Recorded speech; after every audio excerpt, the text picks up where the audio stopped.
assembled to make this gathering. So we see it as important that people come out today as a show that we are not in acceptance of that. Do we have agreement, comrades? Aye, that's good to know. The final matter is something that we have to join in solidarity with our comrades from the field, Santa Flora. Everybody here will know the situation with AB drilling. Why the company is doing what they are doing now, why they are oppressing workers, why we have every area in the refinery, procurement, medical, HR, plant fitting, report, with issues galore. They're not confirming people. We have people working temporary for in excess of 40 years. We have somebody who is supposed to be investigated. Another comrade, yes, but it's supposed to be investigated. And they are being allowed the privilege to come back in senior positions while the company would have spent millions from negligence under their watch. If it was any and anybody else in here, we'd have been home on suspension. Right? We'd have been home waiting and begging and hoping that we'd be getting back our job. But because of the connections allegedly, because of board interference allegedly, we have persons remaining in the system, right? We need to show objection to that. That is not right, comrades. Comrades, those are the three I will speak to. Because we have tons of issues with respect to HSE, as we would know, right? We have issues with emissions, we have issues with safe working place, but those are the three main issues that we want to focus on this morning, right? So we ask comrades, what you hear here, again I implore, spread it to the workers. Now is not a time for division, now is not a time for political affiliations. Our jobs are on the line. We have secured a situation of safety until the end of this year, but we don't know what's coming next year. We do not know what is coming. So now is the time to put all differences aside. None of us are perfect. President of the Pointe Pierre branch, Mr. Anil Bagauti, comrade Anil Bagauti.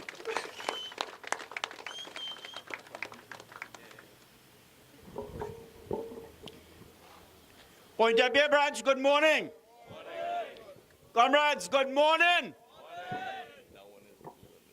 Which one are we talking in? This one. You're talking to what? You sure? Right. Comrades, this is just the smoke. Yeah. This is just the smoke. Yeah. Comrades, these serious issues here we're hearing about, when your future is being determined by someone else. You need to intervene. You need to come forward and make your statement why you should be here, and not somebody determine where you should be. Many faces among us today, comrade, you are here as a result of struggles of the ones who fought in the past to make sure that we still be here. And that message be continued, because we are all aging as we go in life. We must not give up the right to struggle. Struggle is for all of us once we're a worker. You are hearing more in the public other than workers hearing about your business. To operate our business, we could only come right. We know what it is to be done to make it happen. We have it from deep south all the way to up here to deliver it on the port. We have been doing it for years. Contributions by many in the past, and those who would have come and joined us, retirees from time to time, because the struggle here is not just you as the worker. Eventually it is the retirees who have to join us, comrade. But don't depend on the retirees. You come, they made your contribution. You come here and make your presence felt, comrade. That is important. And let me reflect on the past from what I experienced. And we must talk it. And we must remind those who know about it. Because there was a time in here when this company was profitable. And they designed a plan. They designed a plan called optimization. How many of you remember it today, comrades? How many of you? Let me share with you the contents of that plan.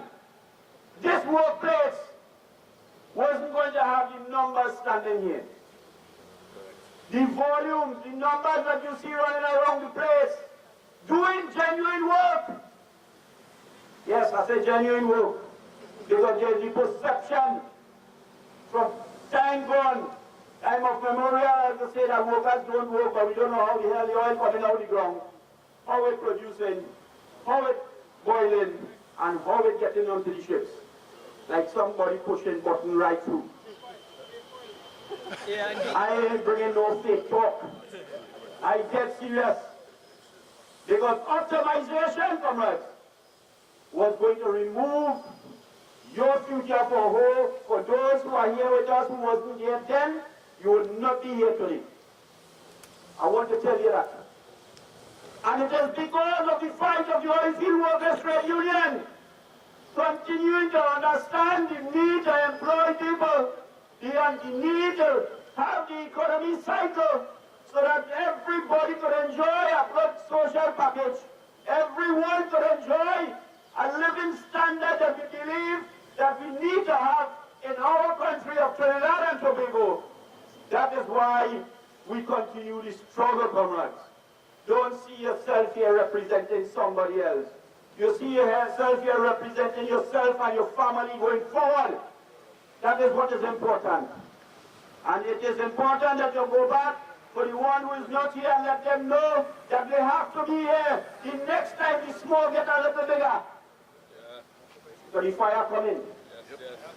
You hear the chairman make reference. The fire is coming, comrade. You just sit down and wait for fire to reach you. Listen to him. Optimization. Maintenance of 120 workers, I don't forget it. Procurement was 22 workers. HR, you might say to this, but no, they are workers too. They will get a message. When they will serve letter under, what do you name, Ramnath, they find themselves in Labor Day, June 19th, where President General had to make a statement. Once you're under the banner of the Oilfield Workers Trade Union, no worker must go. We have to understand, we have to back our belly, and we have to bond ourselves together. It is time to put aside differences. Differences don't help us go forward. When the enemy is already trained with their guns on us, we cannot allow it for that trigger to activate. It wouldn't help us, comrades. It won't help us. Yes, it is important that you know that are going on. Refinery lab. I am sure there are those there who could remember it, where the numbers would have dropped down to somewhere around 70. The numbers are way above that. The refinery operators, and let me say this, because they have made many proposals to try to get those operators' numbers reduced over the years, not operators only. Anywhere we have shift work. Shift work is like this, where we have 4 shifts manning a day operation. 3 working, 1 off. And that is allowed what? Good social living. 8 hours a day, 3 shifts, 1 shift get rest, the other shift takes up when the last roster shift goes off. That's how the system works. In the 18th century, we must remember May Day. May Day brought about shorter hours of work for all of us to enjoy good social living. And it was the wives of the day then, not having their husband at home, who launched the battle to make sure that they get their husband at home so they could get the food prepared for them, they could eat the hot meal and not sort of meal going to work with. They didn't have the set of fast food and other things that people could run out the road today and get easy. So the wives realized they were having shorter times with their husband. And they had what? 6-day work week. One who remember Texaco inside there, workers launch a battle where they moved 6-day work week to 5.5 days. Yes, you used to work half day on a Saturday. And then they brought it down from 44-hour work week. They brought it down to a 40-hour work week, which we enjoy today. We never say reduce the pay. We said increase the numbers of workers. There are more people outside here who are spending our taxpayers' money to send to educational institutions to better them. Our sons, our daughters, our nieces, our nephews, our young ones in our communities. We are asking them to get employment. We do not want them to come out and fail and be something else to respond to us, to take what we earn in our 40 hours. Because that is what society is bringing today for us. How many young ones are coming out knocking on the door, asking for employment, asking for any kind of employment, not just employment where they were educated in. You measure it. We may have some among us. I am saying all of this, comrade, because it is important we understand where we were and why we have to be where we are today and why we have to continue this struggle that we have brought here this morning to educate you, to take ourselves forward. It is important. What did optimization do in other parts of the workplace? The 12-hour shift program was what? Same shift, 4 on a shift, I'm just using the number. If it's 4 on a shift, it's same 4 at 12 hours. How many you would have? 4 at 4 shifts will be 16. Help me, my math's not good. 3 shifts, which is 2 12 hours, 1 off. That add up to how much, correct? How much? 12. We want to increase in manpower, they want to decrease. Correct? They're finding all kind of plans to bring about decrease. But we are the worst now. Because then, in optimization, we have money, we will go in. Benefiting from your labor. What is happening today? With the mismanagement of Petrotrain, comrade, over the years. I could talk of it, comrade, look at WGGL. Who is held accountable for that? Who, comrade? Yeah. ULSC. Yeah. Who is held accountable for that? Yeah. Other plants in the unit that have cost overruns. Come next year, August, you over 850 million US for the payment like this company to pay. Who is going to pay it, comrades? Reduction of workers? Is the workers not in the workplace going to pay that? Ask yourself the question. Where are we going? We need to bring it home, comrades. We need to tell the board. The boards are gone and the board are here, and let me say something on the board. Yeah. You see, because the board has decisions to make. And if the board has decisions... Let's talk to that. We have too much.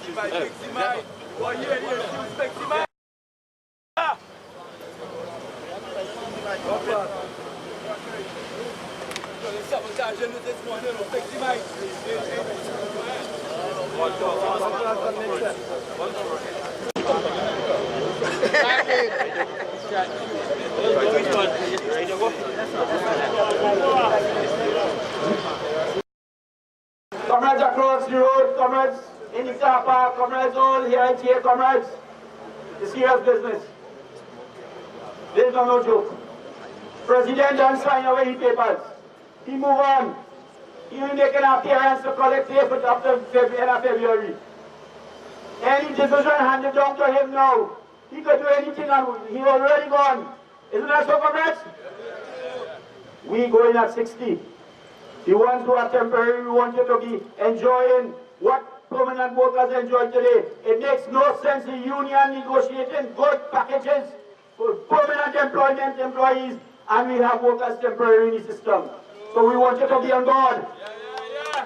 It is important. We want our children to benefit from what we lay down. The foundation brick that we put on the ground, the solid one, from since 1937, must benefit the social wage, the social living, and the ability for all of us to make the contribution in our economy. Because when you get good pay, you could have good living, you could support your economy, you could support your community, you could support all around comrades. So let me talk. We have people on the board. Those who know Anthony Chantak here will know he come from inside here. And his coming out of here, he will tell you, it is workers who could operate inside there. Nobody else. No contractor. Nobody like I hear all kind of talk. Kenson, Neelam Massey, IPSL. They're talking all kind of thing outside there, comrade. All kind of thing. But the people that talk to, they're not coming to talk to her. Because we want workers, competent workers to run our industry. Because the retirees want to ensure that they could continue to get their pension. The ones who have to retire, they also want to be assured that they will get their pension, comrades. So we move to let Anthony Chantak. He is a pensioner. Let me connect it, you know. He is a pensioner from here. And therefore, he must sit down there and make wise decisions on behalf of this. Let his chairman know, Wilfred Espinet. Let him know that we know that he is a businessman. A businessman does not see workers. A businessman sees dollars. Let me understand them. You must understand who you're dealing with in order for you to know how to aim your guns at, comrade. Because if they make wrong decision on you, if you also make wrong decision, they pull in their trigger. They're not hesitating. And if it is in the public ears that Petrotrin is a burden to the state, we are here as OWTU saying we are no burden to no damn state. It is the mismanagement of this company over the years.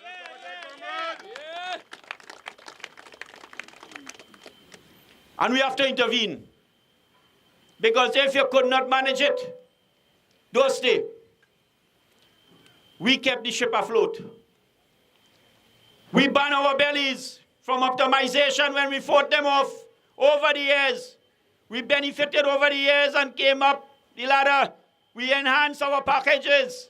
We did all that we had to do to keep this place going. We did not, at times when we tell them with their decisions that that is going to fail, we live to see it fail, that they make bad investments. Today they come in to tell the worker, you have to pay for bad investment. We have to stop it, comrade. We have to stop it.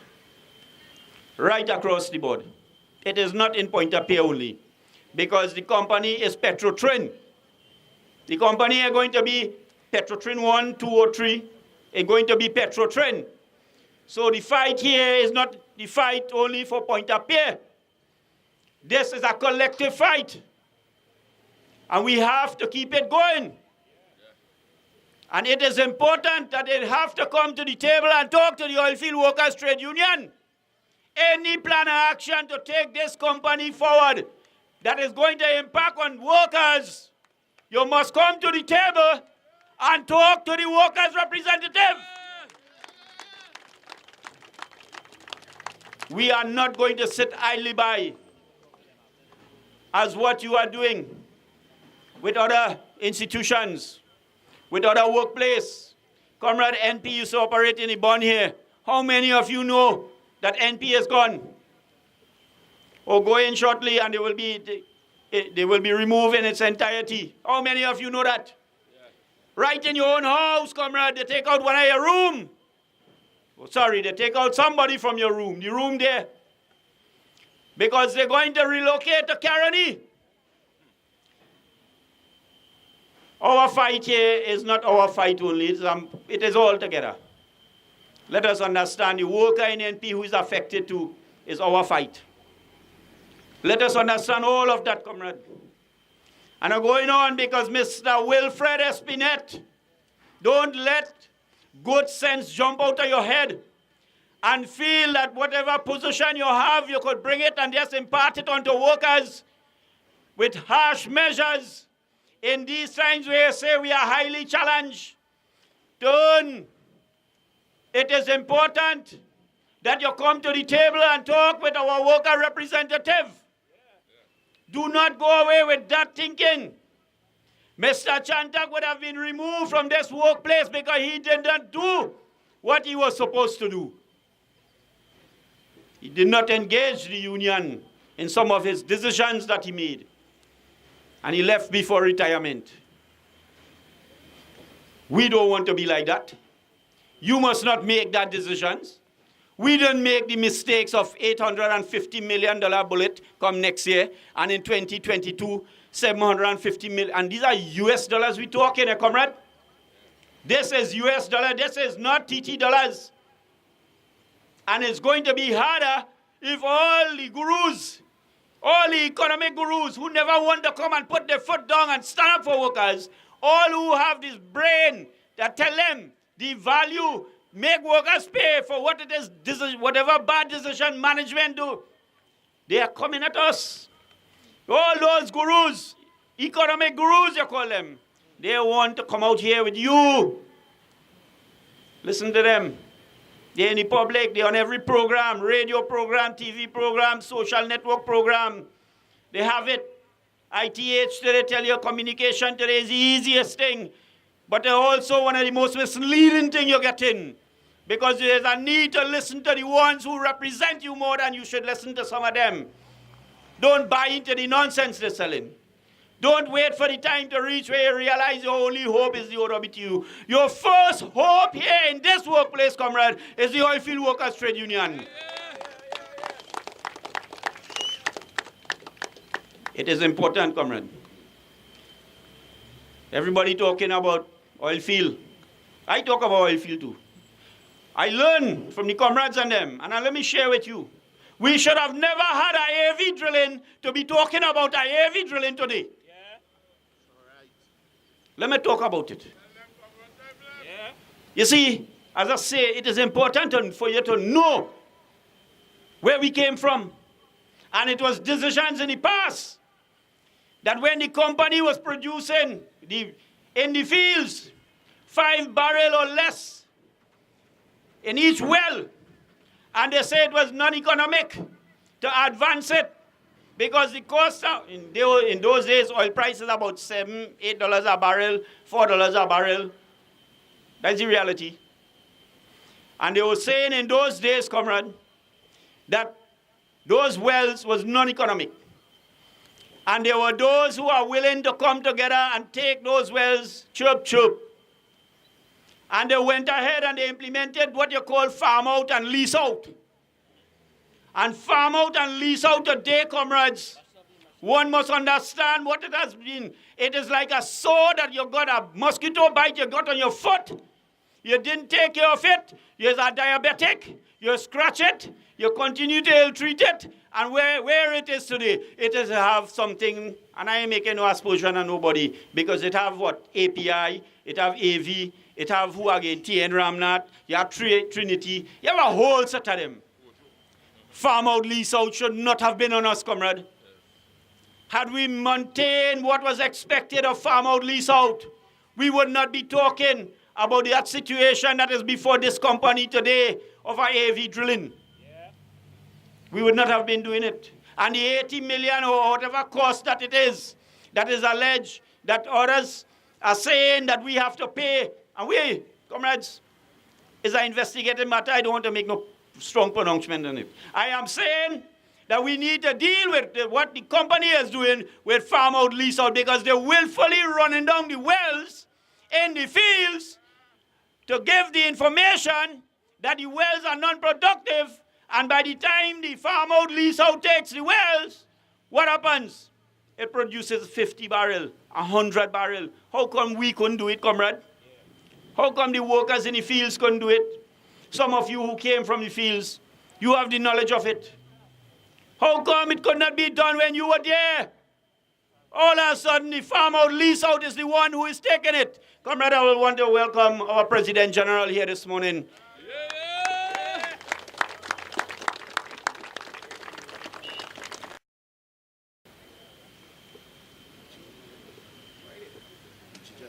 Yeah, I saw him.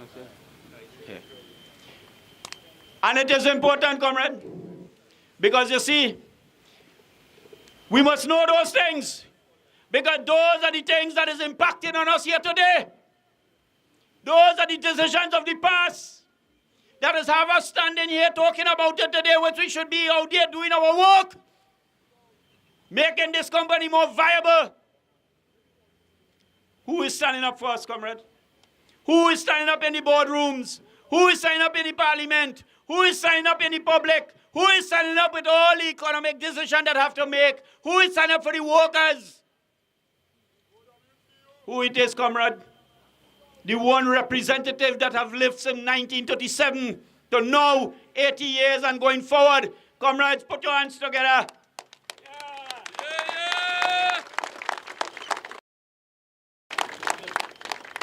I say no more. I say no more because there's a lot to be said, you know.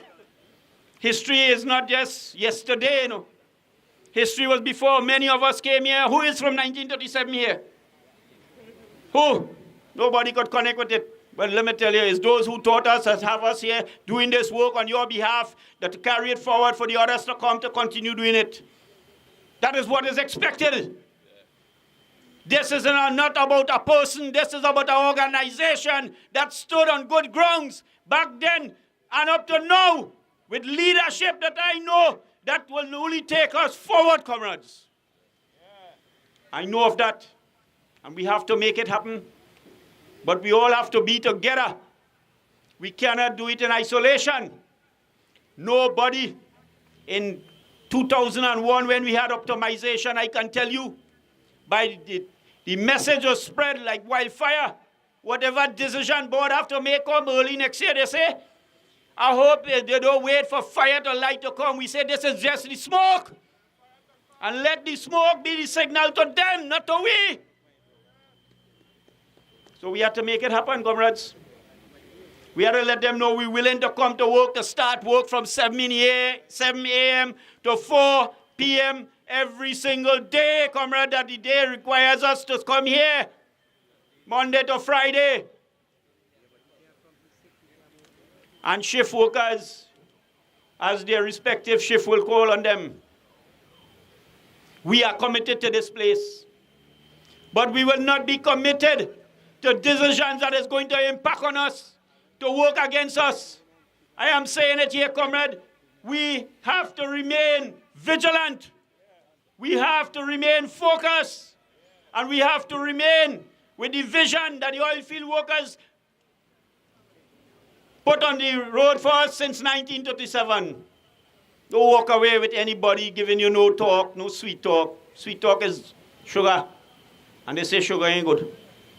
So be careful. So the diabetic foot, you understand? He scratched the foot. The little sore. And I ain't attacking no diabetic, comrades. I'm just showing you what reality is. Because one day, it will reach where you go by the doctor, and them doctor and them amputating you because it's a cost to amputate than to treat. There's a higher cost to amputate. Right? So you go by the doctor, and what the doctor tell you, well, boy, we can do nothing with that again. Here what we do. Now he's sitting down like how them fellas have to sit down in boardroom and make decision. And he say, cut it off. How the cut off had to take place? Maybe not their business. But they say, cut it off. It is the management that who was carrying the message that the workers didn't work all the time, coming to tell you, cut it off. Hacksaw it. Guillotine it. What are the means it takes to get it. They're talking about them, you know. They're the problem, you know. They're talking about them, you know. But you know them in this together. But they don't understand the old theory. The dead horse theory, for those who know the dead horse theory, one day I will share it with you. Important to know the dead horse theory, comrade. The dead horse theory is serious, you know. Corporate governance. When they get the mission to serve all the letters to the workers, it was the board who served them. They didn't realize what they were doing is digging their own hole. Because by the time they get their letter and they watch back, it had nobody to fight their fight. Comrade, we don't want to be so. Let them take the letter and go, we stay in here to fight, we fight. Isn't that so, comrades? Yes, comrade, I could go on. We have a president to address us here, comrade. Yeah. But I want to say something here before I leave, because you see health and safety in the workplace. We have a collective agreement, comrade. And a collective agreement, for those who don't know, we fought tirelessly to get that article inside that book. That book is a book just like you have a Bhagavad Gita, a Quran, or a Bible. That is your workplace Bible, Quran, or Bhagavad Gita, whichever book you subscribe to. And let me say it. It is important because the articles in that collective agreement, comrade, must be valued. And you see the article relating to health and safety, to that committee that we know that's supposed to be functioning to keep the health and safety issues corrected, ongoing, better ones coming, because we use best, we use benchmark, best standard. That is what the OSHA Act speaks of. That is what it does. We must be able to say to that committee, comrade, wake it up, light a fire underneath it and get it going. I was in a meeting in the canteen, in a health and safety meeting, only to find out we talking the same thing we talked 3 years ago. Comrade, how that look? Is that how we want to be? Comrade, something have to be wrong. Definitely wrong in this place. These our issues in the workplace, when the workers raise it, wherever you are responsible for it, comrade, let us come together and let us resolve it. Let us not put ourselves in harm's way. Let us stop the manner in which people just giving us talk shops. That is what we call them. Just to gather, just to say, just to tell the OSHA agency that we have safety committee meetings. Comrades, we cannot go on like that. If we have to fight to stay here, we also have to have a safe workplace here, comrade. Isn't that so, comrades? Yes. So we must keep the battle going. Comrades, thank you very much. Now pass it over to the chairman. Thanks, Comrade Bogauti. Strong message there. What I would like to emphasize on, where there's smoke, there's fire. All right, comrades. All right, on to the next speaker for the morning. The first female president of the Pointe Pierre branch, Comrade Sharon Jones.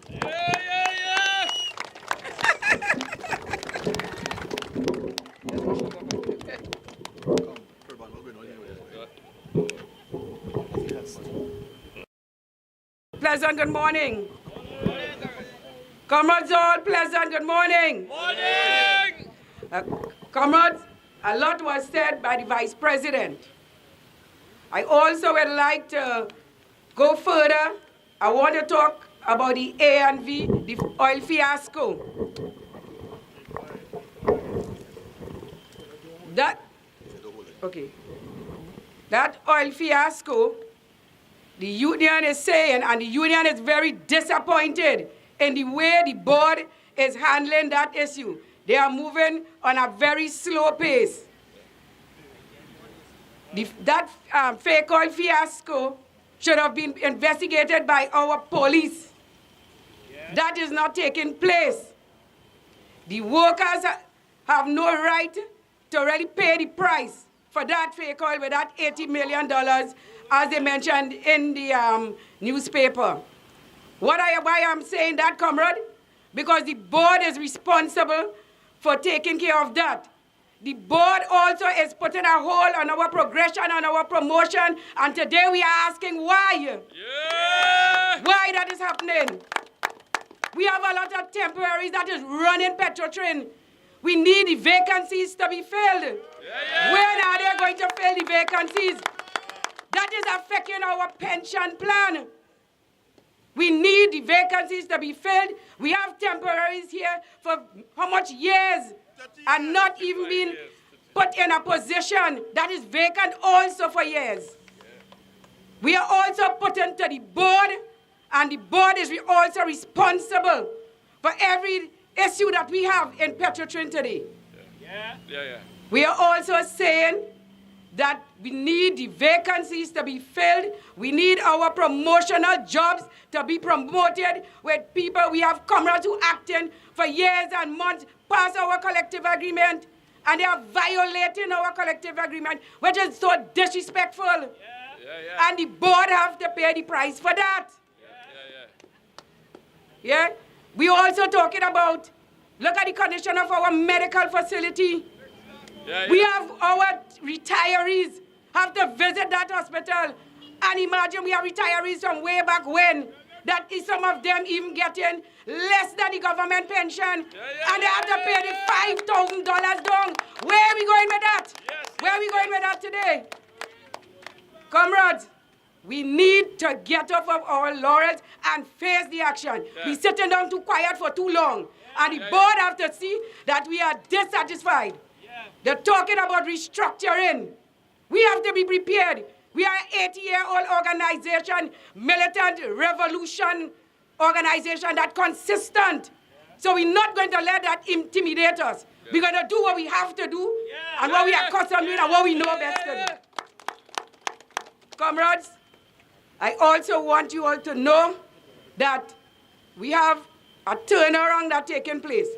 First time in 13 years, we could say that all our in-house workers are engaged in that turnaround. Yes. And it is a successful one. Yeah. Comrades, we are saying since 2013 to 2014, that was our last engagement of permanent workers. Comrade, it's time we have to take a stand to fill our vacancies, to make sure that our pension plan are fully well up and running. We don't want no political party or no interference or nobody. Whoever party all you belong to, the main issue here is you have to stand strong with your union. When your union make a call, you have to come forward and stop buffing and weaving, hiding all over the place. But come January, here going to be so massive, it might even go straight back inside the refinery where people just gather to hear what the President General have to say concerning that.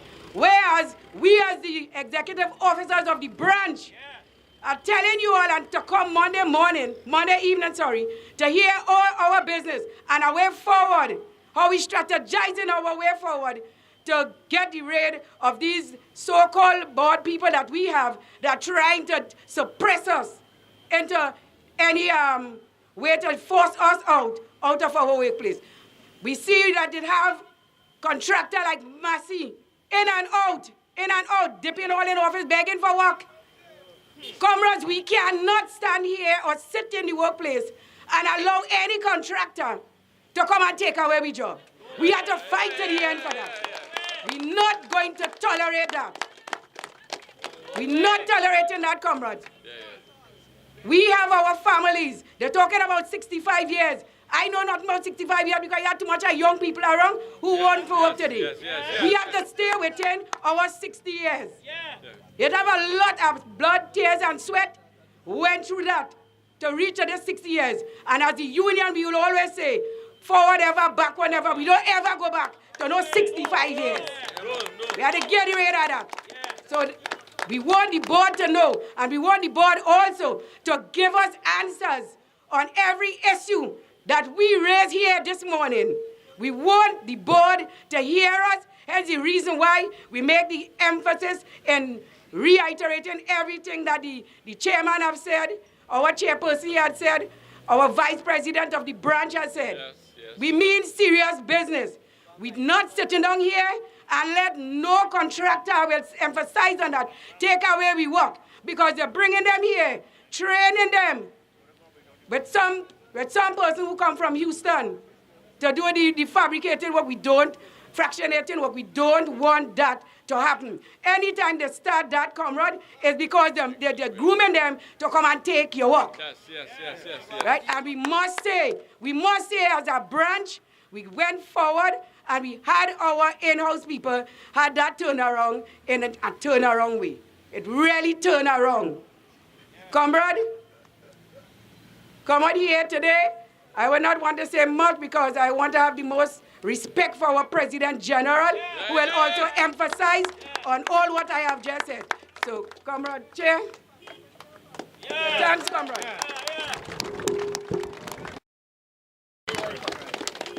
Fiery from the President of the Pointe branch. Let's hear it again for Comrade Sharon Jones.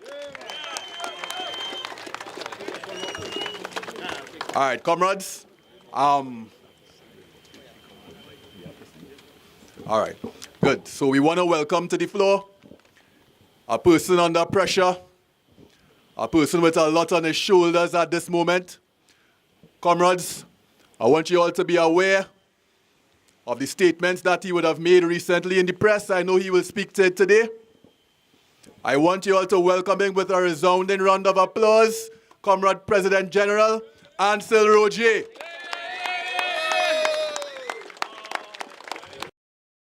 Good morning, comrades. We shall keep on struggling Until we get a better day. Solidarity forever.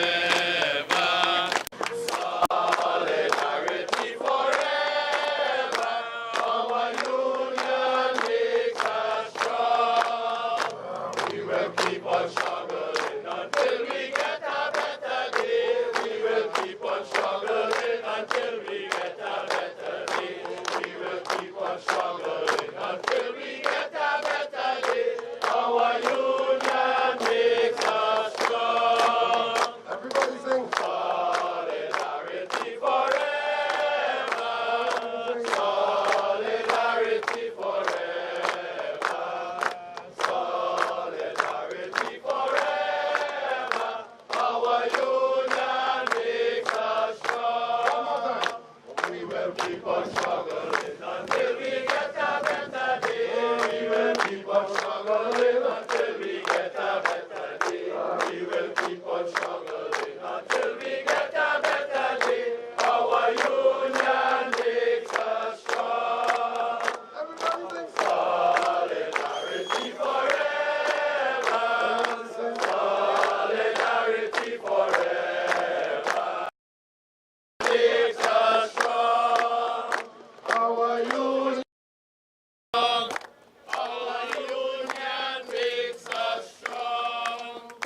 Our union makes us strong.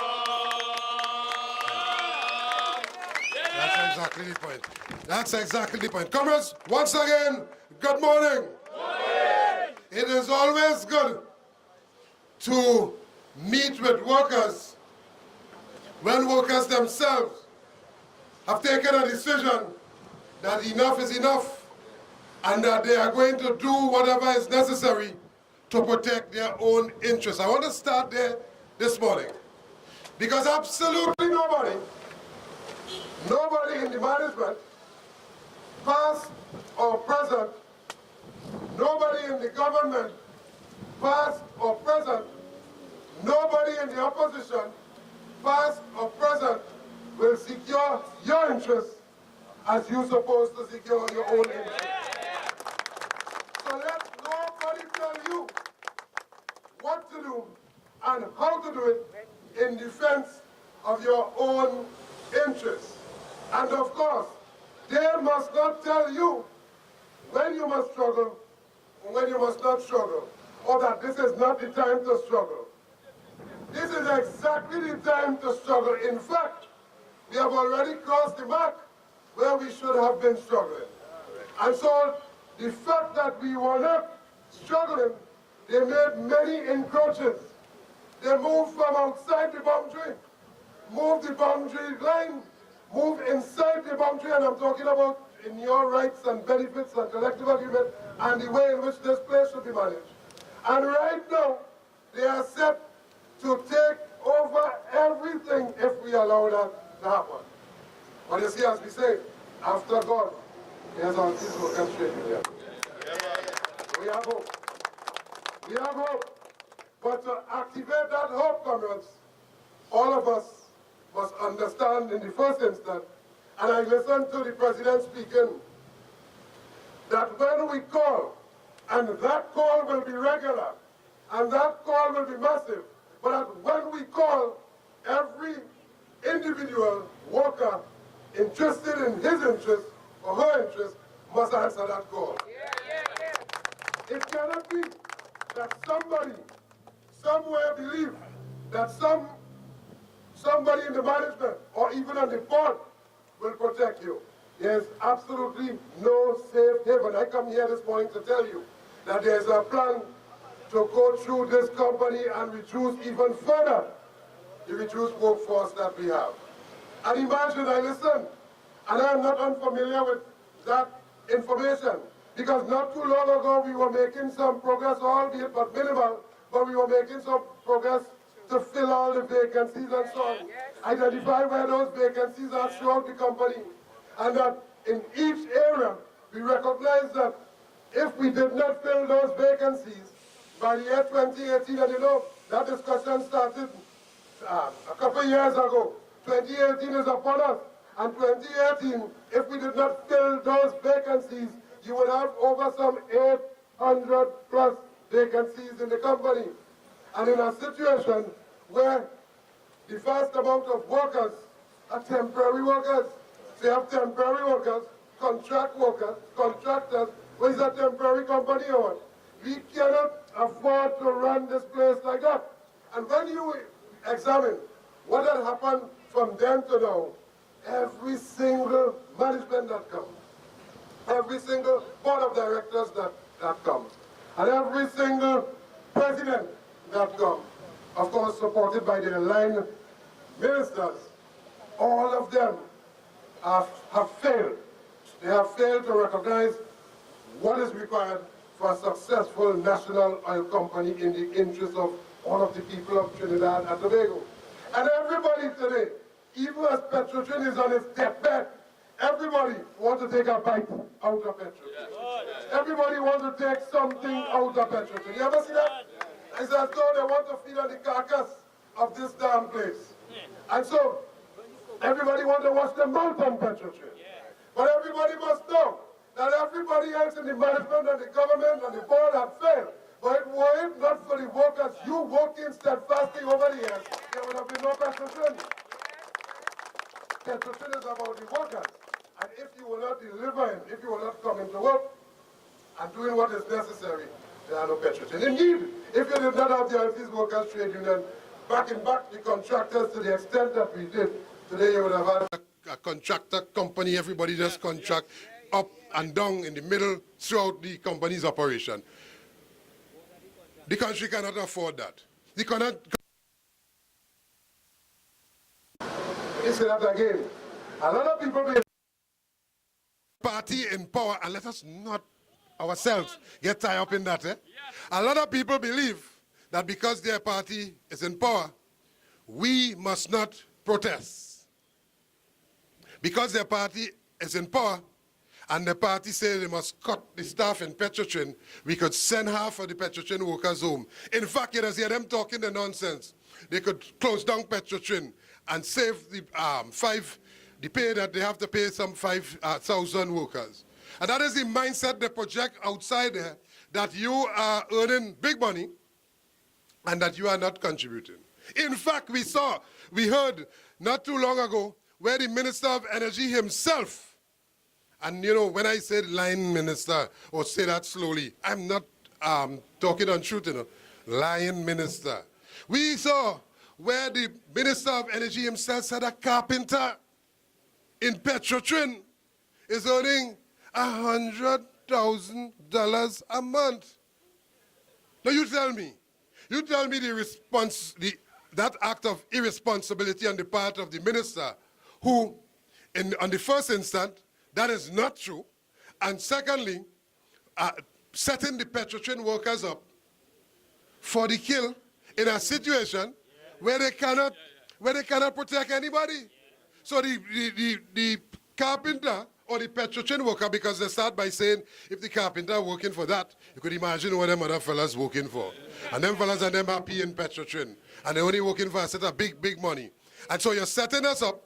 You can't deal with crime and criminal activities and so on. Every day people just falling by the wayside, everybody getting killed like flies. You say you could have done a better job. You cannot do the job, but at the same time you're setting up the Petrotrin workers. But think about this. When he says that the carpenter earning $100,000 a month, which is not true, he says absolutely nothing about the fake oil, which they're paying hundreds of millions of dollars for years to their friends. You think about that? But even more than that, he goes on record in the parliament praising the particular lease operator. You know, we can't forget those things. That is not too long ago. In fact, that is this year.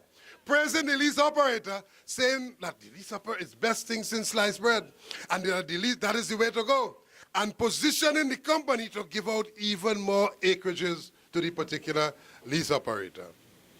And so we now, the country now, awoke to the issue and the fact that there's fake oil, there's fake news, there's oil that's thieving, and there's thief, and there's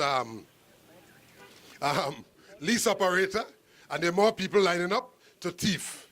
And the thief is in all over the place. The thief in the police, and you have that. The thief in the management, the thief on the board, the thief in the government, thief all over the place. And if we're not careful, you might end up somewhere because they're going to thief your backside at some point if you're not careful. And so the country woke up to the fact that every single thing the union was saying for years, and it's not today, for years, and saying that, listen, if we ought to be efficient, you cannot have a system where you put in cat to watch butter. You put in cat in charge of butter. And that we must remind ourselves that we had a situation where the man who was in charge of that joint venture, today he left the job, good paying job manager, and by next week or next month, he was working where? Not for another competing big oil giant, for the lease operator for which he was superintendent before. So this is the kind of nonsense that goes on in Petrotrin. And go back just a little bit, you'll recognize that a president here of the operations, not too long ago, he retired. But while he was at work, he will find every single conceivable reason to tell us we cannot get into a feasible bunkering activity and so on.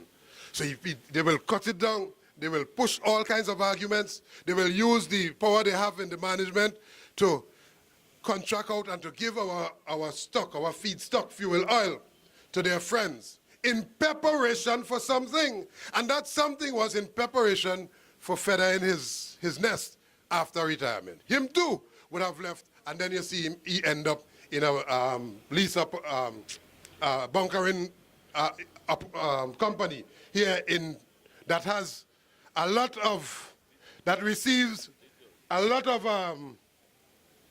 fuel oil and make a lot of money as a result of that.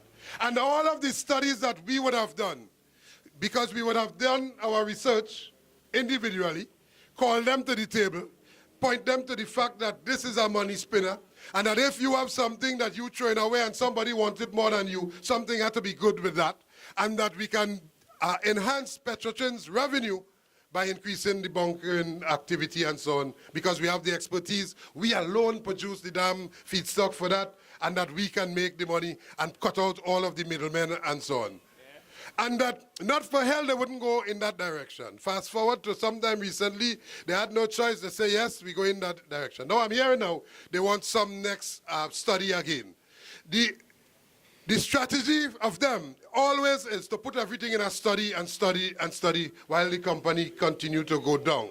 And all of these studies, any study that is credible at all, tells you that the single most thing that is a big problem here in Petrotrin is that you have a management don't know the ant from the elbow here in Petrotrin, and that they cannot lead the company in any positive direction. They scrambled not too long ago, and they went and bring in some foreigners to assist them. That didn't help them. Now we're hearing that is right where they want to go again. Because this fella they call SPNA. SPNA, his track record is to sell, sell, and sell. And his only claim to fame is that he and a fellow, the minister of everything called Siot Young, that they are partners. So it's a partnership. When we thought we get rid of the blasted partnership, it's a partnership thing running the thing and running it down. And we condemned not too long ago what was happening here, and it was bad, and we must continue to say it was bad. But what we have to replace it is a set of incompetent, and the thievery continue, the corruption continue. And we say, and we must say, that corruption didn't end when them people went out of office. If anything, it continues unabated. But insofar as that continues here with our contracting out of jobs, temporary workers for what, 30 and 40. Could you imagine that? 30 and 40 years, every day you pack your bag to go to work to make a contribution to this refinery. But not for hell, they wouldn't fill vacancies or give you a permanent job. But you're contributing to keeping this refinery going. And the point about temporary, these vacancies and the connection with the pension plan, comrades. To the older comrades, let me just, before I go further, let me just say to you, don't get misguided. Like we had some time ago a meeting in the PLC, and you had about 6 or 7 managers, and boy, Petrochin, they have managers, manager this, manager that, manager turn wrong, manager turn back, manager turn over, and nothing happening. Yeah? And nothing happening, just managers, and then manager. Yeah. And then president on top of that, and nothing happening. So I asked all of them, I look at them and I recognize that, wait, them fellas and them looking like one ready to go, one going, one 2 years or so. Where do you going? Where do you going? He said, I go in next year. And he's saying that happier. The next one, next 2 years. Next one, 6 months, and so on. Because I recognize them. Yeah. And so they are happy to say that they are going. But guess what the meeting was about? The meeting was about us ensuring that we have vacancies filled, checking the structure, making sure where all of those vacancies exist, remove contract labor and the high incidence of contract labor. And guess what was their position? Their position is to man hours, contract and so on, not fill vacancies, argue against the union's position that we need to put permanent workers in permanent job positions and so on. But they're going next year. So I had also to tell them, listen, you know, this thing you're thinking about that your pension, let's talk about it. I go in, that's now my pension. You see me, I go in, I will collect pension. Your pension plan and your pension is not even safe. Because when you leave with what's supposed to be a guaranteed pension, the company fall down, it cannot guarantee the type of benefits to which you are entitled. And even worse than that, you cannot have anybody put into the fund, because if you have more people taking out of the barrel or the bucket than putting in, the barrel going to get empty. And therefore, what in fact you were just arguing is against your own pension. After the meeting, all of them come out and tell me I should be the president of the company. So, but that is a straightforward mathematical contribution. And that, and yeah. And they recognize that the company are no president. I want to talk about that too this morning. But the point I'm making is that all of them have their partners who are contractors from which they're going to get some little benefit, some short-term benefit, and to help with the long-term benefit in terms of Petrochin's viability and Petrochin's workers and their pension fund and all of our guaranteed benefits. The place is unsafe because they make it unsafe. The place is unsafe because when they water, mortar, and flour, they disregard all of the time-tested and proven safety procedures.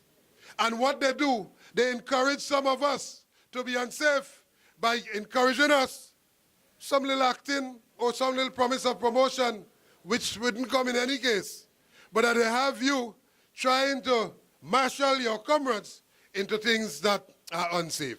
And recently now we hear the greatest thing, and I want to talk about that, comrades, the thing about overtime. Work, and then no pay. Work overtime to produce, but no pay. What do you think would happen if they start by telling you, listen, you overtime your work, you can't get no money this month. And then the next month you can't get it, the next month and the next month. And then there will come a time, if we did not put a stop to this nonsense, where they will be telling you your very pay you can't get.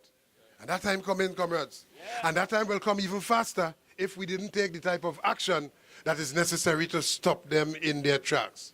This place has to be managed properly. We have to tell the world, starting right here in TNT, right here in Pointe, that the board of directors, the board that Rowley put to run this company, the board that he boasts about, is just as incompetent as him, because that board is not doing what it's supposed to do. is a set of incompetence. People are asking for work and they can't perform the work for which they got. You imagine, we had said that, listen, what you have to do with Petrotrin, you have to break up the company into manageable segments so that the refining and marketing division that you had, where you had all of the workers reporting through various lines and up to someone who is accountable, we want to have that by itself. We want to have the exploration and production and the LN&E by itself. We want to have what used to be a viable trinma by itself. And all of them properly, well accountable to the person in charge. What they did under Jones is that recognizing that for him to be an executive chairman, because chairman is ceremonial, although all of them must be getting involved in the company's business insofar as putting their friends is concerned. But that what they did to big him up is to pull all of that together. And as they pull all of that together, you get a very unmanageable operation. And at no point in time, any one of them could be called to account and held to book and responsible for their inability. And let me show you how that works. You have a fella called, what's his name, Imtiaz Ali? He's still around? Right, so he's still around. So he now, the last check I make, he advising who? He was advising the president. He can't advise himself everything. He failed, the biggest failure here. But he advising the, what thing happened to the president who don't know? If a man who advising him don't know, what thing gonna happen? He gonna fail. Because the president don't know, he don't know, and he has all kinds of different interests. And so we're going down the merry road of destruction. And so we are saying if you had a proper structure for this organization, this entity they call Petrotrin, properly well focused with all your various divisions, reporting to a head, but very accountable for the day-to-day operations, this place would have been different. And that people like Imtiaz Ali and all of those persons who were just spinning around, would have long gone from here. They're not serious. That can't happen in any other company. That can't happen even when we had the multinational run here.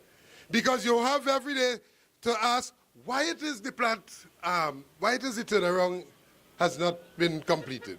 What is the reason for that? And don't give me no bullshit. What is the reason for that? We have a turnaround that was supposed to finish, what, 45 days, yeah? 45 days. 300 days and counting. They call it, long time it used to be shut down. Come on, you remember that? Yeah. Shut down. Yeah. So we know when you're shut down, there's a time for which you do all of the works and start back up the plants with a few days ahead of the time. You deliver the plant and so on, it's running. That's how it used to be. We had what we call the shutdown workers, workers,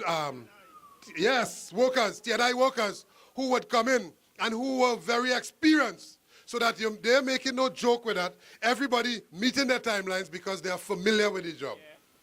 We have a set of contractors, a set of fellas called Superville, and etc. I don't know which planet them fellas come from, but they land in Petrotrin and they take control of the operation, given big name and big pay, and them fellas cannot deliver. But they fail. They are abject failures over and over again. And who is listening to them and why? And why it is if you have a turnaround that's supposed to complete in some 45 days, 300 days and counting. So when they reach 46, nobody asks a question. 47, nobody asks a question. 48, oh, jump ahead. 100, nobody asks a question. 200, nobody asks a question. If the union didn't, along the way, made its voice heard, well, we might have reached about 1,000 days, we might have still be counting. And so we'll end up in a situation where they blame everybody else but yourself. We said, listen, let us fold our arms and look at them. You will not give them an excuse to say, well, you're shutting down, because you know that's the first thing. You're shutting down, and the union. I look at the report already, and where the excuse for not delivering is union activity, you know. Yeah. Union activity. So that we stop to address our own issue, they factor that as a reason why they can't start the plant. The reason why we stop is because they can't start, but they factor that in as the reason why why they cannot deliver. And somebody see that and they accept that blasted nonsense. And that is why I'm saying that you have a president that don't know and perhaps do not even know that you don't know. And you know what that is. And it was no surprise to me when he tendered his resignation. Everybody probably was surprised, but it's no surprise to me at all. He goes all over the place lamenting the bad parts of Petrotrin, all of the problems and so on, but never once put forward a suggestion as to how we could take the company forward out of this mess that it is in. Petrotrin, again, comrades, is in problems because it had successive governments and management failed at managing this place properly. The one consistent voice in the wilderness, the one consistent voice throughout the country is you, the workers, supported by your union, the Oilfields Workers Trade Union, speaking out against that. And when we speak out against that, they get vexed. Because I had was to face the court. Now, take your mind back before we go forward. It was not too long ago, we came right here and we talk about health and safety. Right here, and we talk about the state of the refinery and so on. And what did they do? They went to the court and got an injunction to prevent us from addressing our own issues here. So no longer you could keep meeting to talk of course, it had to do with also with the state of negotiations and of course some variable pay that they had for us. But that you couldn't talk about your own issue because they went to the court to clamp you down. They wanted to run this company through the courts, as if the court will tell you how to work, which plant to take down, which plant to put up and so on, which pump to take off, which pump to put on. That cannot happen. But they went to the court, they sued me. Pre-action protocol letter, because I say more plants down than running. When it's a fact, of course they knew that that was going to fall flat. But there was another way that their partners could make some money. And if we thought that that would have changed when they left, well then that continued with a fella called Derek and so on. The same lawyer they had is the same lawyer they have now. So nothing changed. Nothing changed, but we're going down that road of destruction. Now what are we going to do with that? Ask yourself, what are we going to do with that? We have a choice in our commerce. We can take the position that, listen, you know, well, the union go fight, and when we see the union in abstract. The President General, he go talk, and them go lick he up, and if he survive, he survive. People go say all kind of things about Petrotrin. Let what happen. And we go down our merry way and let it happen. Or we could take the position that here now, this place too silent. They're talking about my fate. They're talking about my family's fate. They're talking about the community's fate. They're talking about the company, which if we allow them to do what they want to do, I wouldn't have a job. And therefore, it is my responsibility to support my union to protect my job in the first instance. That has to be the choice. That has to be the choice.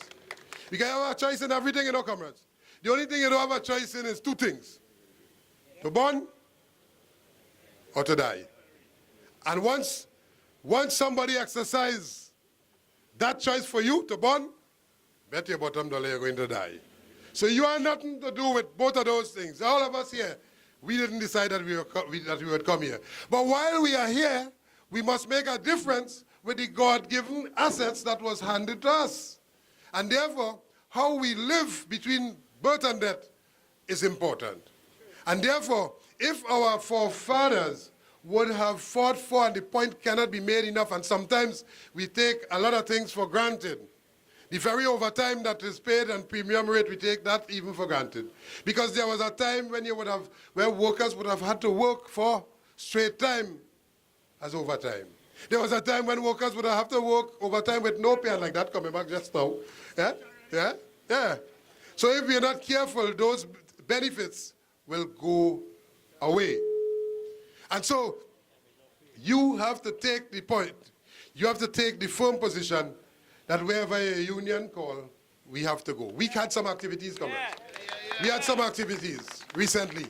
I don't know if the message didn't go through, or what was the state of mind of comrades. Don't let Christmas is good, Christmas, we celebrate Christmas, but don't let the season be the reason for you not paying attention to what is happening. Come January, or perhaps even before that, they will turn this place upside down. They are going from community to community, from pillar to post, convincing people that the country has no money. And the country has no money, so that they have to send home workers. I have the responsibility to deal with that issue in TCL, in UTT. In UTT right now, UTT has some 750 workers in the bargaining unit for which we represent. And some, less than 100 managers. Look at that, 750 and almost 100 managers. But the money that pays the 750 workers is almost equal, but probably about less than $1 million, to that which they pay the 100 top management. But they get on the media and says that the problem with UTT is that the cost of salary is some 70%. So think about it. The cost of operating that entity, and I'm coming back to you just now, the cost of operating that entity is 70% of their expenditure. When we ask them, give us a breakdown of that. If you say that, give us a breakdown. We want to know what the president getting. We want to know what the vice presidents and they getting in relation to what the workers who haven't had an increase since 2007, what they getting. And then when they forced to reveal the information, we recognize that 750 persons getting what is equal to 100 persons. So you work out the maths. Those at the top only facilitating themselves. Come back to Petrotrain, it is absolutely no different. Because we would have had an expanded, bloated HR department. It is as though it's the easiest place to just send somebody. We would have had people just parachuting in, not wondering or not caring about filling the vacancies where they ought to fill, without which if you didn't fill those vacancies, you had no money to, no revenue to earn. But you're just increasing people. People do their own evaluation, skew it, and go in what levels of grade 12 and 13 and 14 and all that kind of thing. Big money. You have a corporate communication department communicating what?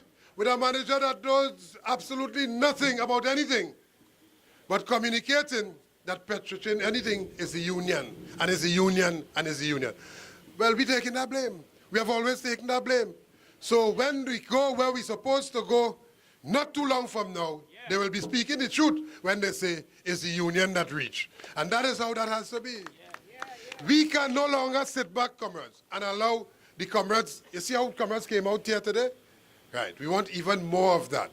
Because we can no longer sit back and allow comrades to ask comrades what they say when you come back from outside. You can't do that. This is not the time for that. This is not the time for playing with the thing at all. Petrotrain has enough workers in E&P, LNE, in Trinma, and in the refinery here, and on the port. Enough workers. All 5,000 temporary, casual, those who are in line for jobs, those who are being denied. We have enough workers to make a successful impact anywhere, anytime in this country to let them know that we are serious without any help from anybody. We have enough workers. And we had to let our faces show. We had to stand up to the plate. So this nonsense about who you are, that's helping you. You give them a job, they're taking away your job. Could you imagine that? They got a job to make sure that the place is running in a way that you would have your job, but they're taking back your job. And so if we allow them to cut back and they cut UTT and they cut and they come, what they're doing, they're looking for support before they come after you here in Petrotrain. And we heard the rumor that they want to, by 1/3, cut the staff, the manpower in Petrotrain. Because somebody tell them that international standards, it could run less than that. But further, the fella who knows nothing else but privatizing and giving away, that's SPNA. He is looking for a partner, which we suspect that they have found, to come, but preparing the company in a way in which that partner would be delighted to take it over. Hardly have any workers. Yeah? Now, if we do not fill the vacancies, Petrotrin is an aging operation. If we do not fill the vacancies, we cannot deliver. Those vacancies are to fill, as are given. And the fight that we have to fight is to fill vacancies because they come in to not fill them. And that's the first part of the downsizing, and then send home additional workers. All 800 plus vacancies wherever they exist in Petrotrin, all Petrotrin permanent, temporary, casual workers must insist that those vacancies must be filled. And anywhere, comrades, anywhere, if they have their board meetings, wherever they have it, once we get that information, all of Petrotrin workers must be involved in accompanying your union to highlight this thing and to make this point. Because you see, if you remain silent, they will feel that it's consent. They will feel you're bought over by the idea that the country has no money. The country has no money, but banks declaring big, big profit. The country has no money, but you're paying people for oil that you didn't even get.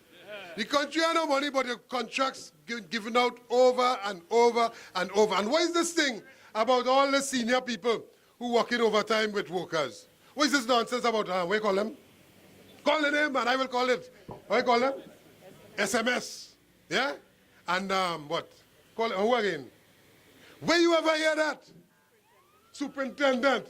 Where you have that? And, in the shutdown that we know, Judge, is the foreman and the crew, and that's it. That's it. But everybody is trying to eat a food out of a plate where it hardly have any food. You understand that? You understand that? You understand that? And then telling you that you can't get the overtime pay. You see this place upside down? And nobody asking that, listen, what's the reason why the thing not delivered? Nobody asking that. I feel they should have fired the blasted president long before he resigned, man. He just wastes our time here for the time that he was here. All afraid to clap for that? Yeah?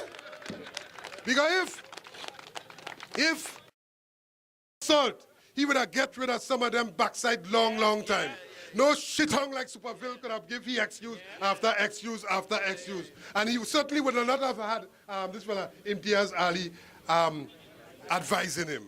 The place upside down because they make it. We had to put it back right side up. It's our jobs on the line. And so, comrades, I come here this morning to prepare you. I come to prepare you for a struggle, perhaps the biggest struggle that you ever had. And some of us here may have never experienced struggle. I see the young comrades have never experienced struggle. And sometimes that perhaps is one of the causes that comrades see things and they feel that that is the way it came. It didn't come about like that, comrades. And even if we thank the comrades who come and they make a contribution and that you are here, but that is not just good enough. Here's what we want to do. I am saying this morning that the first line of defense is to make sure that everybody do the job for which they are paid.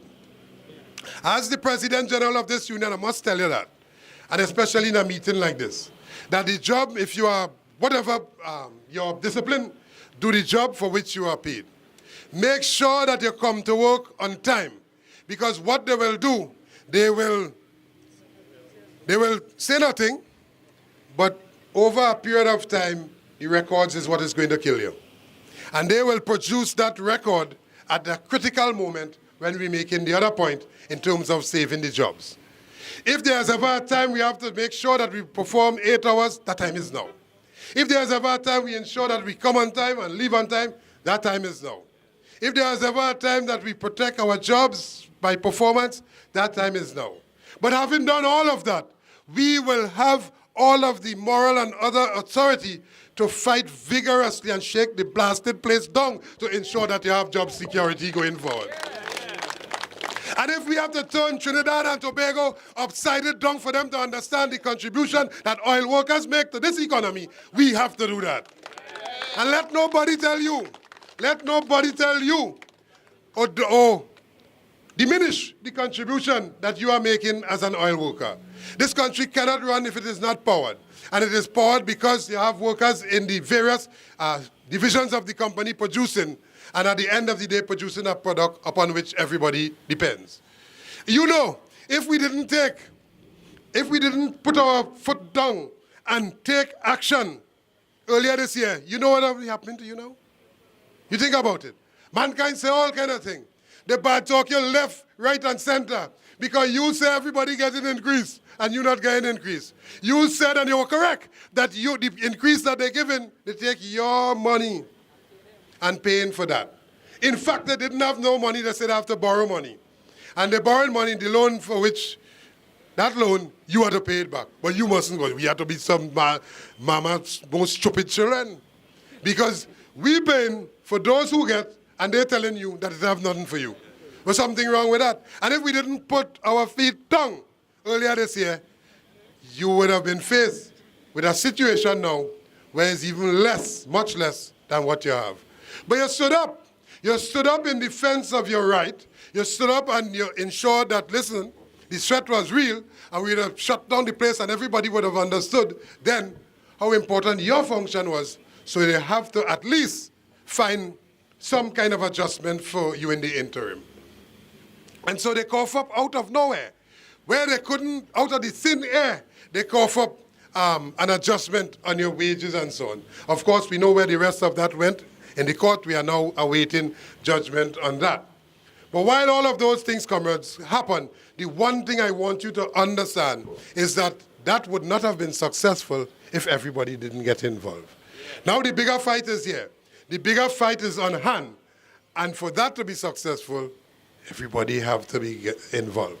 When we call, and I would make the call, comrades, at the appropriate time, I would make the call because the president spoke and the vice president spoke about, is that Neil and Massey? And Woods Group. They're flying over, they're hovering over like vultures, like cobos, waiting for it. That they could do a better job, that they must get it. That's what happened, you know. And therefore, we cannot allow that. If we can't get what we deserve, the fact that we produce this thing, risk our lives for it, through thick and thin, if we can't get it, nobody must get it at all. Nobody. And we have to be firm about that blasted thing, man. So, they're now making the case, and they are part of the 1%.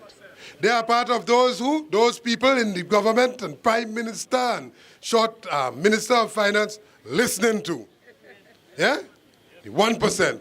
So they will give what you sweat, labor, shed blood for to the 1% over our dead bodies. Yes? That will happen. We have to get in fight. So I want to ask the young comrades, I'm glad that we have young comrades. Not enough, but I'm glad that we have young comrades. Yeah, young comrades for soldiers in the fight.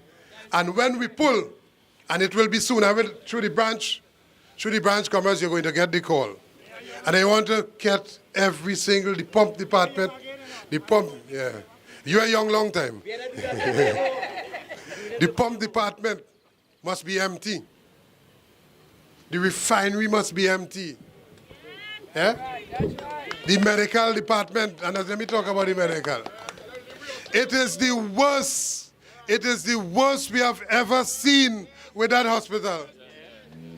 People choosing now, and perhaps rightly so, to go in institutions where they feel their life might be saved, public institutions, rather than go in a hospital that's supposed to be pristine and so on.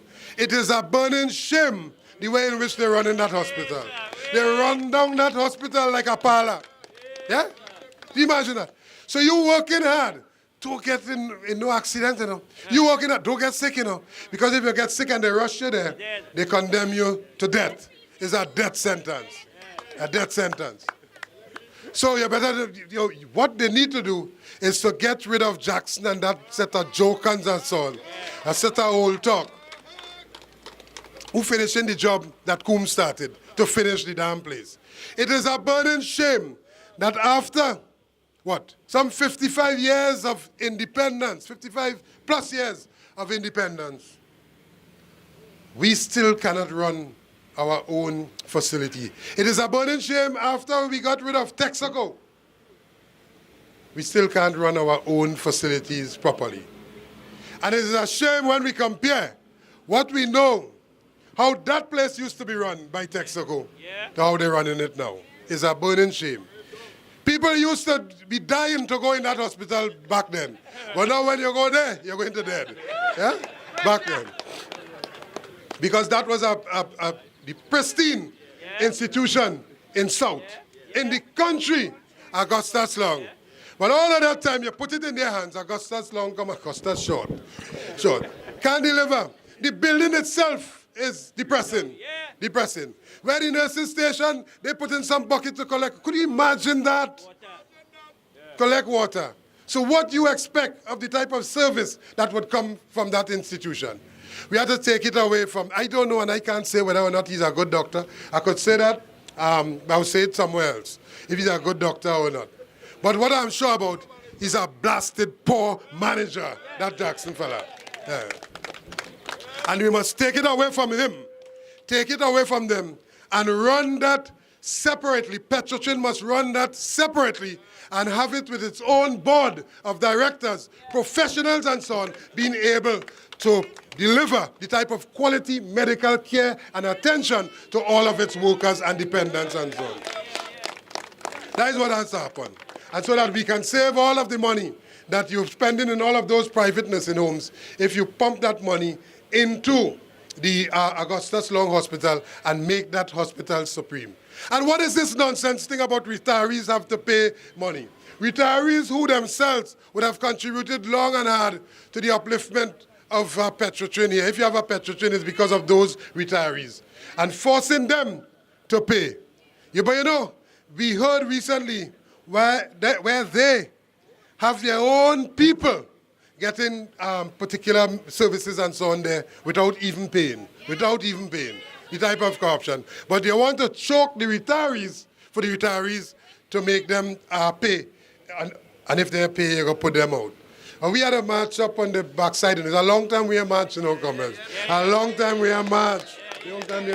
I want to examine your shoe soles, and I find it too thick. It's a long time we are march. A long time the Petrotrin workers are hit the road. And it's a long time, we can't wait long again.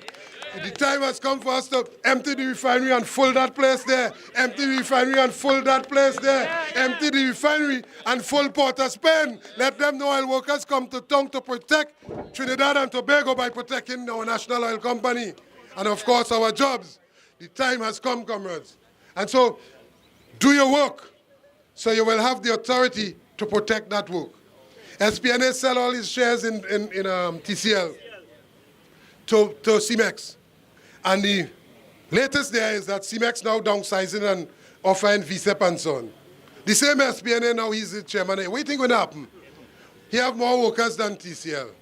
He have more problems than TCL. He had known nothing. He might have known very little about cement. He had known nothing about oil. What do you think will happen? He's going to cement all our backside if we allow that to happen right here. But he ain't going to cement us. We going to cement you first, SPNA. And when we find out where that board meeting is going, as a matter of fact, we know where the Petrotrin headquarters is in Port of Spain. Put yourself on alert, comrades. Sacrifice a day. Sacrifice a day for us to fill all of those maxis. For us to fill, I don't want nobody else in the union. No other company but Petrotrin, because I want to see how we respond to that. No other company but Petrotrin workers to go to Port of Spain to stop this damn nonsense. Yeah. Because their gauge is that as they come in, you would say nothing. And as they announce how many have to go, you would say nothing.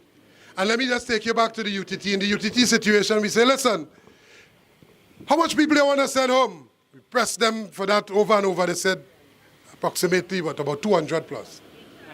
But where do you think them workers coming from the 750? But what do you think happened with the 750?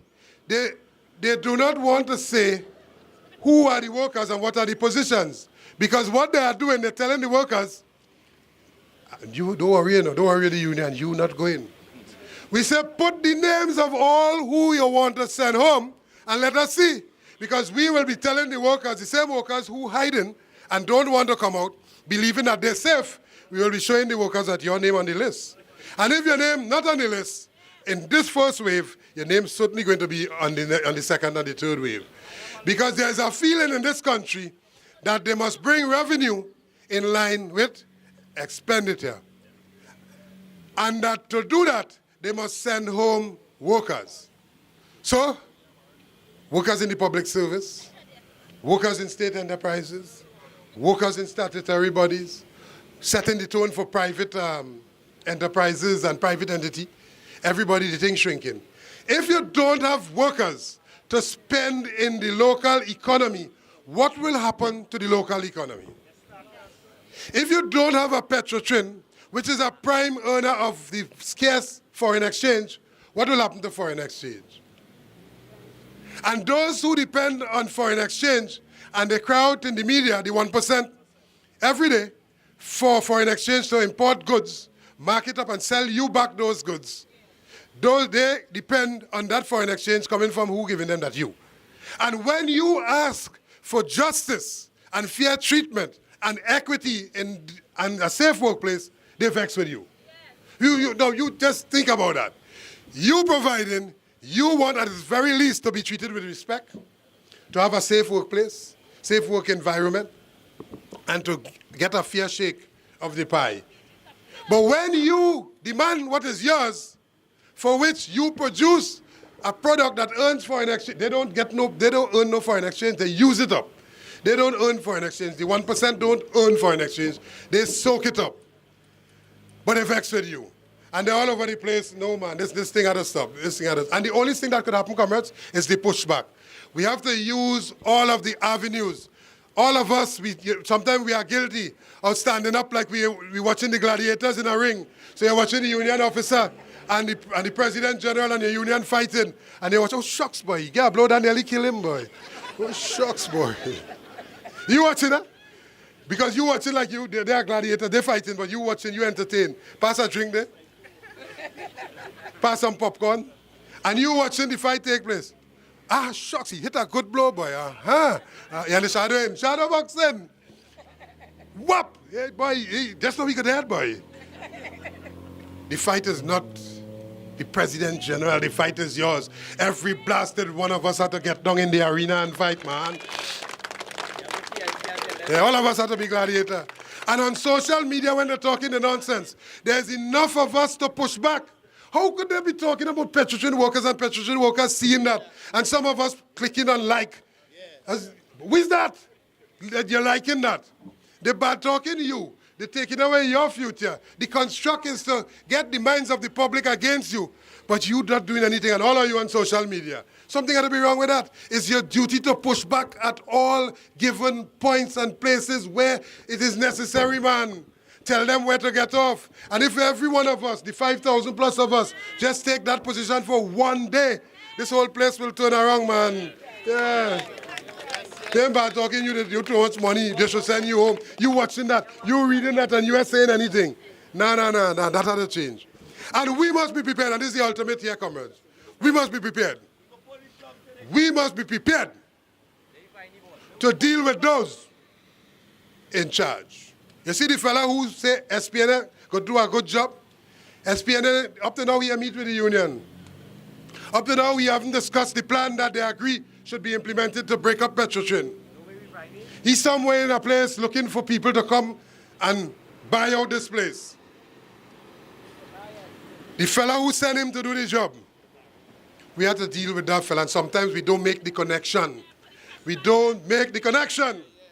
And I cannot be bothered too much about anybody saying that if we deal with them backside, the next people and them will gain some traction.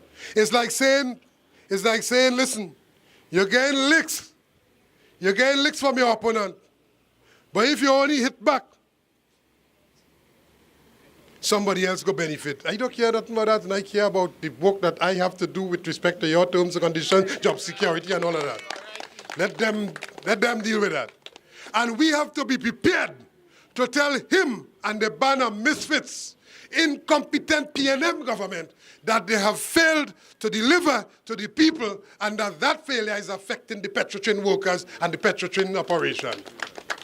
Don't play your want to you give me a kind of not a PNM clap, you know, for that, you know. Let them no. Your Petrotrin workers first. Yes. First, second, third. But even more than that, you are all WTU independent thinking members, man. Fearless. Yeah. And just as we tell that last band that they had failed, we have to be prepared to tell these people, because if you stop short here and you don't make the connection and you fight among yourselves, they're glad, you know. So we're fighting here, we're talking here this morning, they're glad. But the moment oil workers go to Port of Spain is the moment they know that we are serious.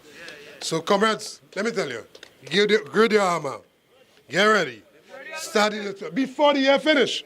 Of course, before the year finish. Before the year finish. Don't let the parang season done with us without us giving them a type of parang they will never forget. Yeah. And don't fall asleep on your celebration and so on. No, that is good. Because it might be your very last celebration that you would have.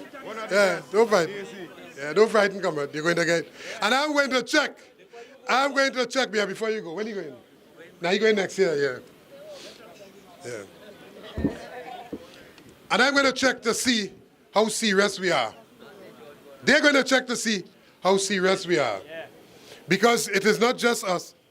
It is our families. It is the communities. It is a Trinidad and Tobago thing, brothers. Yeah.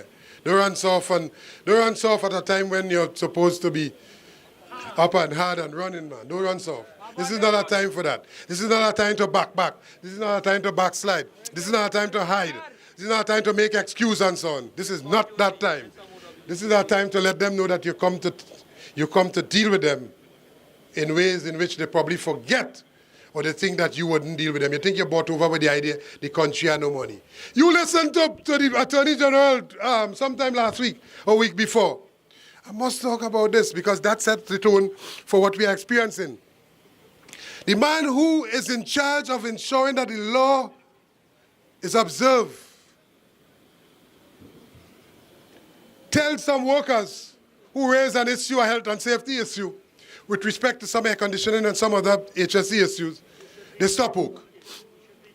Think about the audacity of these people. So they stop work, rightly so. He comes on the media and says he spoke to the workers and they went back to work.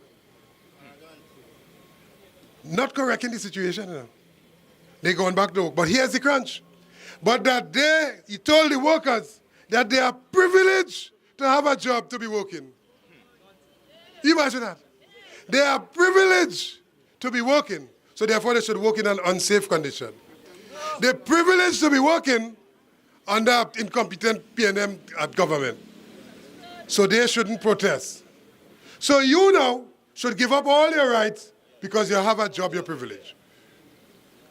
There's a right to work, but there's an equal right to work in a safe work environment. And that if that environment is not safe, you have all right to remove yourselves from that environment. And that is the law. And he's supposed to know the law. But he put the workers back in harm's way and then tell them that they're privileged. If there's anybody enjoying a privilege, it's he as Attorney General, because that could have never happened under no serious government. Him, a most incompetent person as far as Alwari, as Attorney General in Trinidad and Tobago. But you see, there's where that's going. There's where that's gone. Because people supporting that nonsense. And they would quickly call on the radio and talk about situations in the refinery here for which they don't know anything about. Yeah. So there's a big problem throughout the world, but we epitomize that in Trinidad and Tobago, where people who talk the most, they talk about things that they know absolutely nothing about. So they will talk about Petrotrin and Petrotrin workers, and they know absolutely nothing about the refinery. They know absolutely nothing about the operations. We who know must not allow that discourse to continue. Let's start a different conversation, comrade. From this morning, we are putting the country on notice that we are going to turn this place upside down if we do not get the type of respect for those who produce for everybody else in the country. If workers do not get the type of respect, if workers throughout this country are not treated fairly and justly, we will turn this place upside down. In fact, we are going to adopt 2018 the year of protests and protests and protests. Don't get up with this thing about it has no money. It has money. It has money for certain people. And the no money they're talking about is for you. And the no money, if you're buying to that, you will be going home. Finally, I want to say, all of those sycophants, and I hope we don't have any here now. You can't. All of those sycophants, all of those yabba yabba, yeah, yabba yabba do people, those Flintstone people talking back in the day kind of nonsense talk, who don't know what they're talking about. Flintstones, no stones people, them house Negroes. Yeah. Get on the radio and they're talking a set of bullshit. All of them who feel that they're supporting the government because the government and them ministers give them a free phone card to call. And when they talk so much stupidness and make no sense, they can't run out while they're talking. All of them who feel that there's no money and that petroleum workers should go home, or that workers should go home for them to balance their books, you put your name down on a list. You put your name on a list that say, this is my contribution to my PNM government. Send me home and let all the workers stay on the job. Let me see how much of them can put their name on the list. Let me see that. But when they talk, they're talking about you and not them, you know. They're talking about you and not them. But we must show them that we are serious. Not one man must go in Petrotrin. Every single worker must retain this job. In fact, we are undermanned. And if we have to deliver, they must fill every single vacancy. And let me say in closing, comrades, that there is an alternative. There is an alternative to what is happening.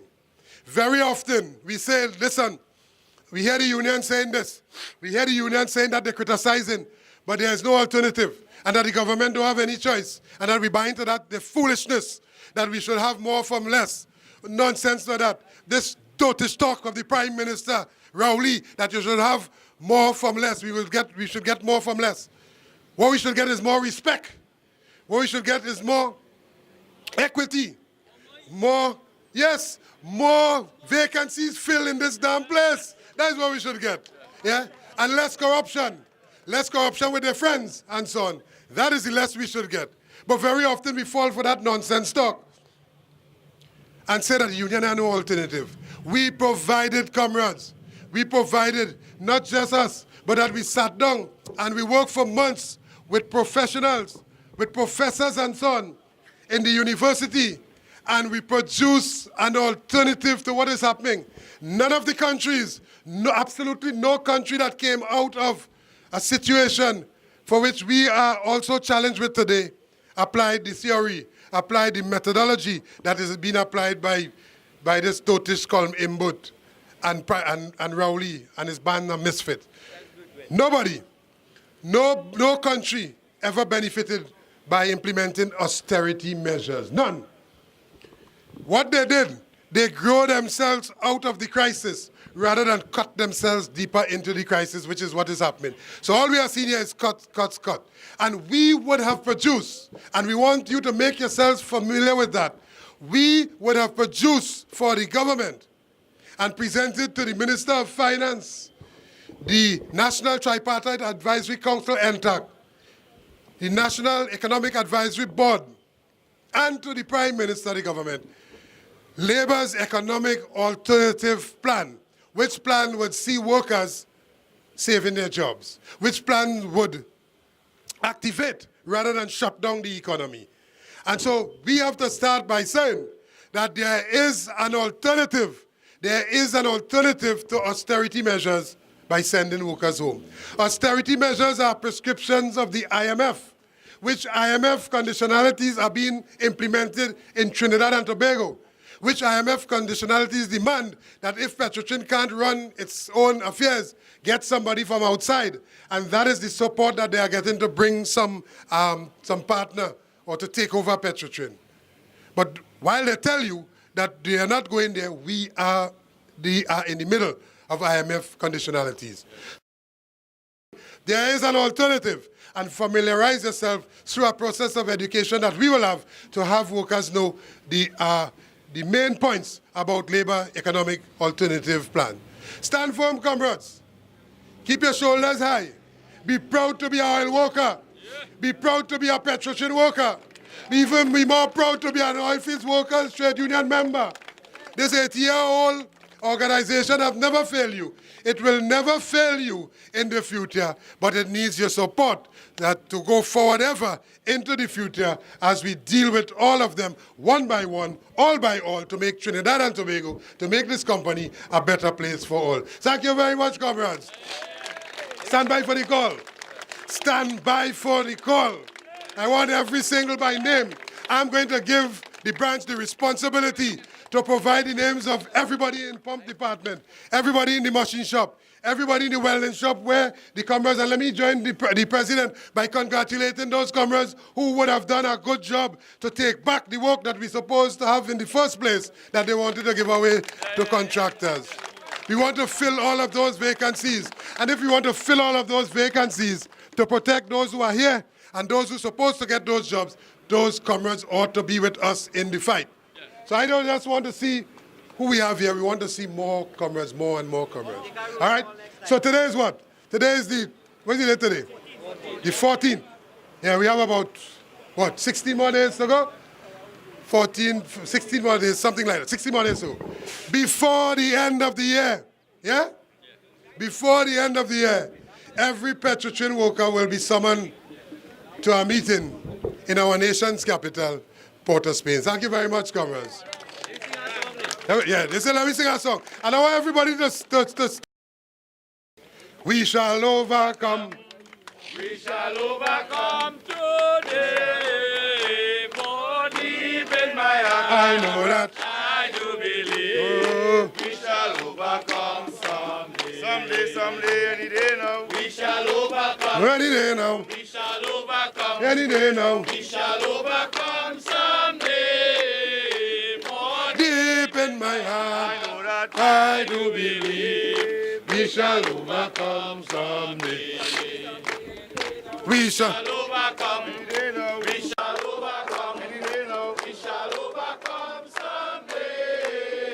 For deep in my heart, I do believe we shall overcome someday. We shall not be. We shall not be moved. Everybody sing. We shall not be. We shall not be moved. Just like a tree that's planted by the water. We shall not be moved. Everybody sing. We shall not be moved. Everybody sing. We shall not be moved, just like a tree that's planted by the waters. We shall not be moved. Everybody sing. Solid. Solidarity forever. Solidarity forever. Solidarity forever. Our union makes us strong.